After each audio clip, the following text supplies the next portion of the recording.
ഇന്ന് നമുക്ക് കൂർക്കയും ചിക്കനും കൊണ്ട് ഒരു കറി ഉണ്ടാക്കാം. ഇത് നല്ല സ്വാദാണ്. ഇതാണ് കൂർക്കക്കിഴങ്ങ്. ഇത് വൃത്തിയാക്കാൻ കുറച്ച് പണിയുണ്ട് എന്നേ ഉള്ളൂ. പക്ഷേ ഇതിൻ്റെ സ്വാദ് എനിക്ക് വലിയ ഇഷ്ടമാണ്. ഇനി കിഴങ്ങിൻ്റെ തോലെല്ലാം കളഞ്ഞ് ഇങ്ങനെ ചെറുതായി മുറിച്ചെടുക്കാം. ഇനി ഇതിലേക്ക് 3-4 അല്ലി വെളുത്തുള്ളിയും 1 കഷ്ണം ഇഞ്ചിയും പകുതി സവാളയും 1 തക്കാളിയും മുറിച്ചിട്ട് 200 ഗ്രാം ചിക്കനും ഇട്ട് 1 ഗ്ലാസ് വെള്ളവും ഒഴിച്ച് നമുക്കിതൊന്ന് വേവിച്ചെടുക്കാം. 4 ആവി വരുന്നത് വരെ വേവിച്ചെടുത്താൽ മതി.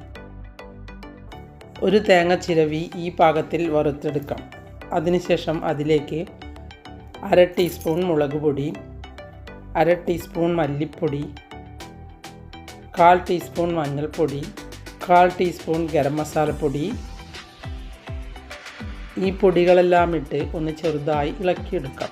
അതിനുശേഷം സ്റ്റൗ ഓഫ് ചെയ്യാം. തണുത്ത് കഴിഞ്ഞാൽ ഇത് നല്ലതുപോലെ അരച്ചെടുക്കാം.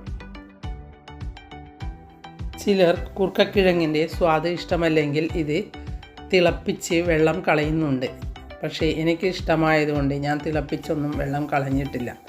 ഇനി നല്ലതുപോലെ അരച്ച മസാലക്കൂട്ട് ഇതിലേക്ക് ഒഴിച്ചു കൊടുക്കാം. ആവശ്യത്തിനുള്ള ഉപ്പിട്ട് കൊടുക്കാം. ഇതൊന്ന് നല്ലതുപോലെ തിളച്ച ശേഷം നമുക്ക് ഇതിലേക്ക് കടുകും കറിവേപ്പിലയും വറുത്തിട്ട് കൊടുക്കാം. നിങ്ങളിങ്ങനെ കറി ഉണ്ടാക്കിയിട്ടില്ലെങ്കിൽ ഒന്ന് തീർച്ചയായും ഉണ്ടാക്കണം. എൻ്റെ വീഡിയോ ഇഷ്ടപ്പെട്ടുവെങ്കിൽ ലൈക്ക് ചെയ്യാനും സബ്സ്ക്രൈബ് ചെയ്യാനും മറക്കരുത്.